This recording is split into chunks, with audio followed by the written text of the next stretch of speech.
Hey everyone, I'm Kirsten McGregor, your personal growth and business coach, and I have just one mission, to help you do what you love and make your dream business flourish. Therefore, I'm bringing experts to discuss certain topics with them, and I couldn't be more honored and happier than today when I have Kirsten McGregor with me today.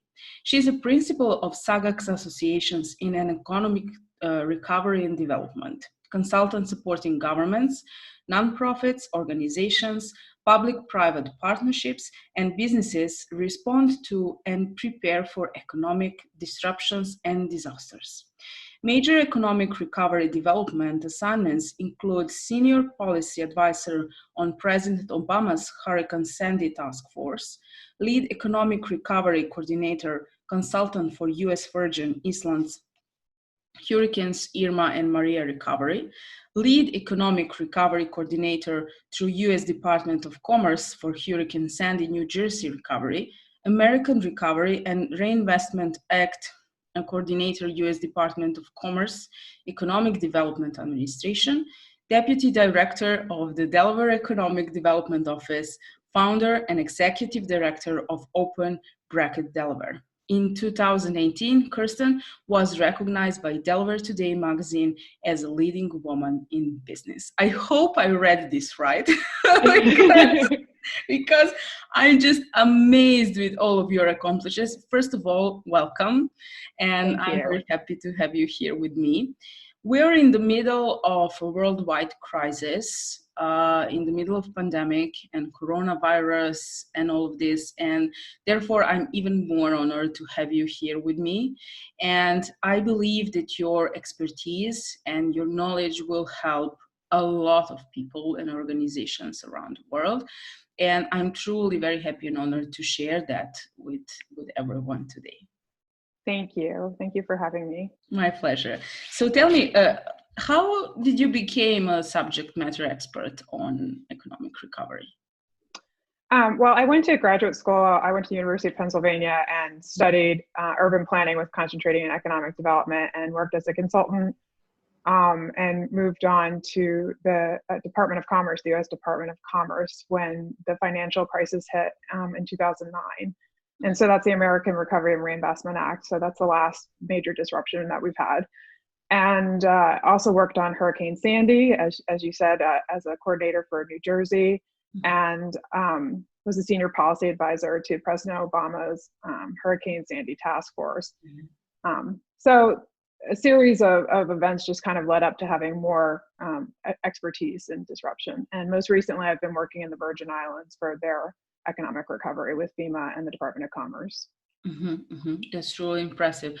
I know that you're a single mom. So before we dive into the specifics of your expertise, I was wondering how you managed to balance being a single mom and everything that you have done and achieved. Well, I'm very fortunate that my son has a wonderful relationship with my parents, who've been very supportive in helping take care of him, which is ironic given our situation right now because he's not able to see them with the pandemic. But that's why it's been so wonderful to be home with him, because I do have to travel a lot. Economic recovery typically involves on-site visits for an extended period of time. So working in the Virgin Islands, for example, and New Jersey, I was away from him a lot.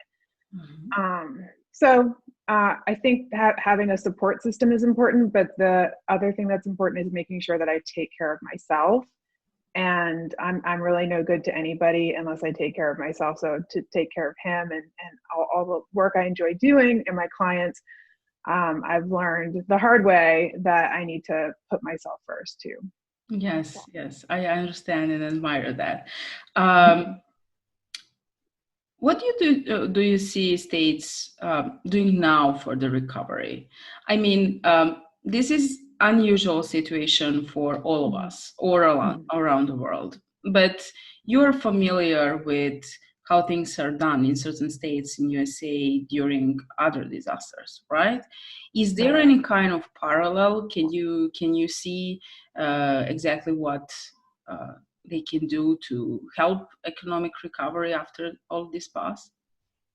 Yeah, and you just phrased it correctly right there, where you're saying when this all passed, the fact is we're still in the disruption and response phases of a disaster. So we're not really at the point yet where we would implement a recovery strategy, but where a lot of places are, Europe and Asia, they're setting the foundation for a recovery plan, which will go on for a few years. So I think that the typical timeline is a little different, but all things stay the same with recovery, that you need to look decades out. Some things that they've been doing now that are a little different are, for example, business surveys to gauge the economic health, because economic indicators are usually pretty lagging and aren't very helpful at this point to gauge the health. However, it's not really a true indicator of what's going on, because there's so much money being pushed into the system with the stimulus package going on the same time as the disruption. So you're not seeing you're not seeing a real impact from the surveys. But that's a little different, but some things are still the same. You're still going to have the same strategies, the collaboration that are going to be going on regardless of whether it's this pandemic, which is very unique and has very unique situations. But some things are still going to be the same regardless of how we look at it. So basically now we're at a moment when we don't know when things are going to end, but you suggest that we should be prepared. Is there anything that you would like to share as a suggestion of what organizations, governments, businesses can do at this moment? Yeah, so I think that the thing is they need to start looking, need to start looking ahead, but know that how they plan for response, what they're doing right now, is very different from looking at recovery, which is very long-term. So you're not just trying to do a quick fix. They need to do collaborative planning. They need to implement a task force that's specific to the disaster. Think about it this way.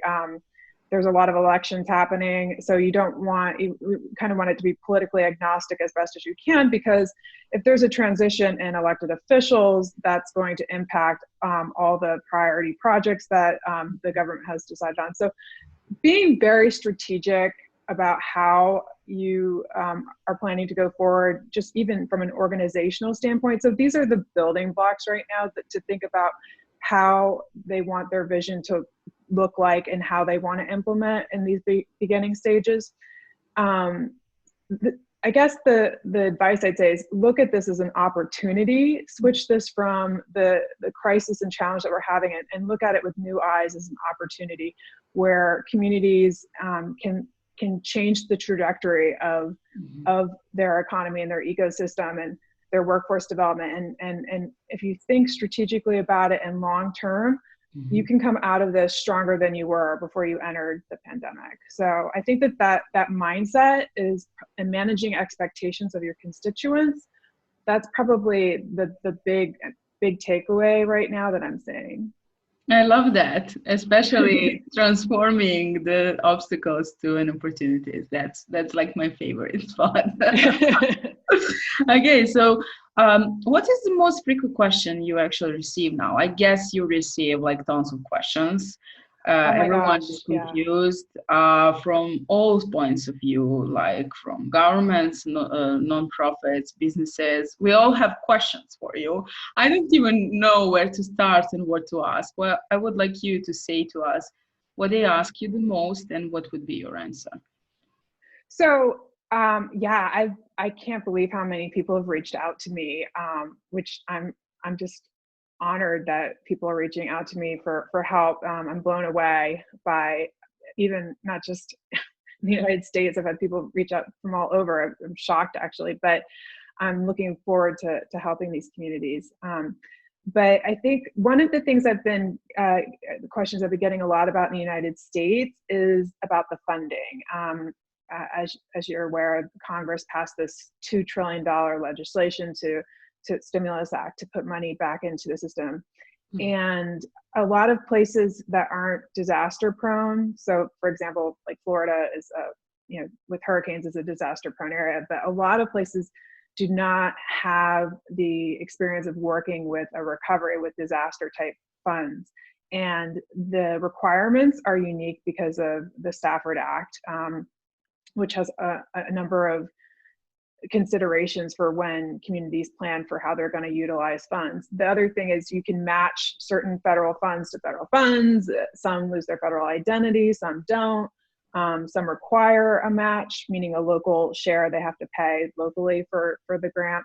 There are so many different regulations, and my advice is to, first of all, step back and be thoughtful about it. Even though there is a sense of urgency, you can leverage so much more funding and resources if you start thinking about what like what I said to your previous question is, what your priority projects are, what is your vision?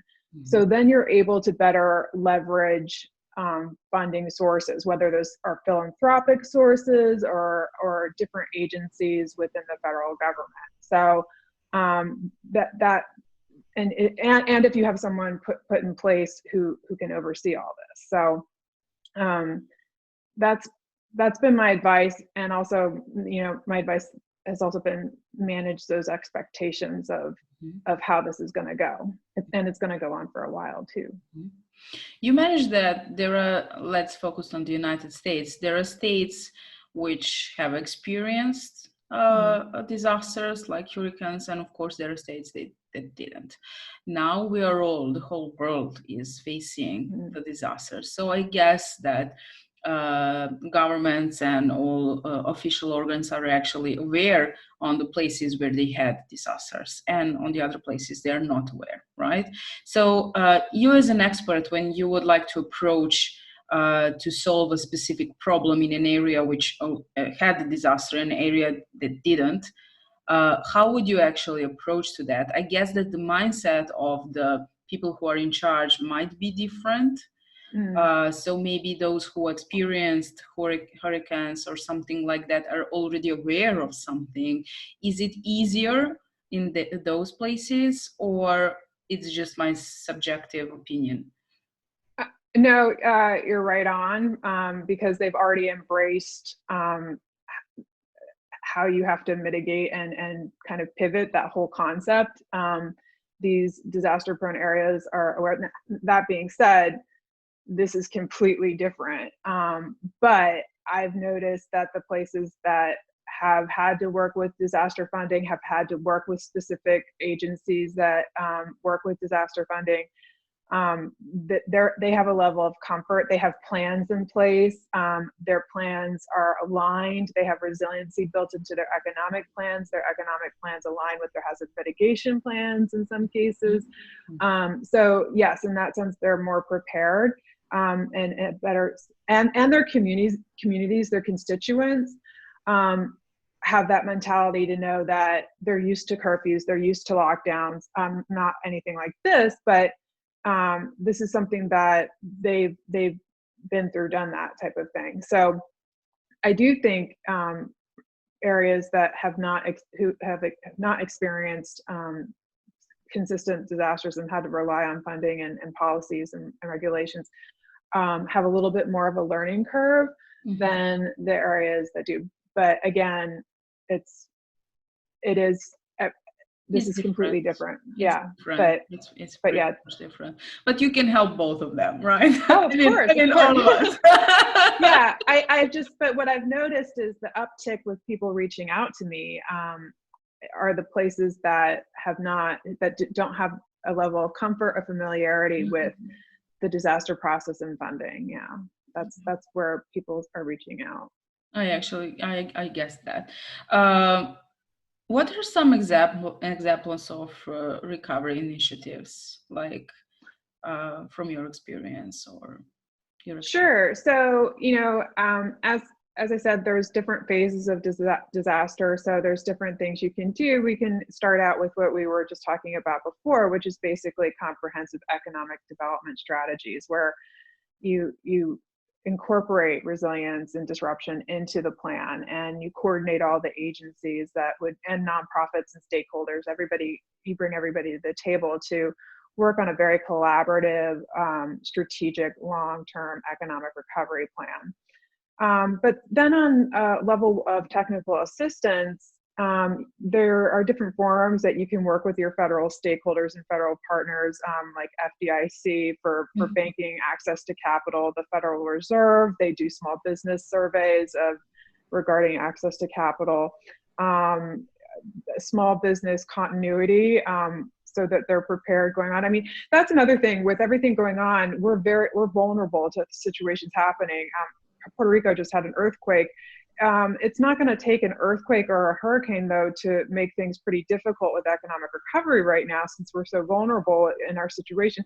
It just takes the power to go out for several hours, and how that can impact the economy. Because, you know, if we're reliant on remote work and people are without power and without Wi-Fi, I mean, so I think that having that in their heads of the business preparedness and business continuity needs to be looked at now, even though we're still in a recovery and response mode for the pandemic.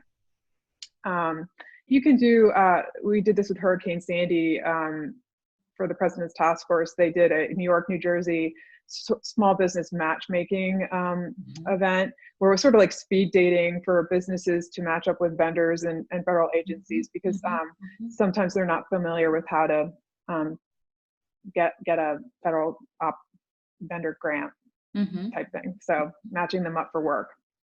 So there's a lot of things. There's a lot of things. It's actually a very cool idea, not just for this situation, but all the time. Okay, great. Now we're going to have some fun, because this is expert fun with Kirsten. And although we are in this situation as we are, we'll have try to light up a little bit.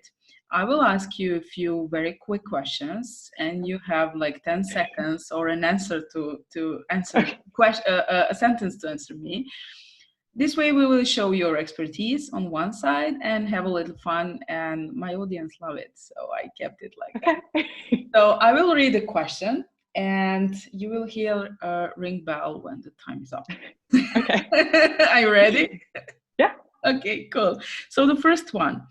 What is the difference between economic development and economic recovery?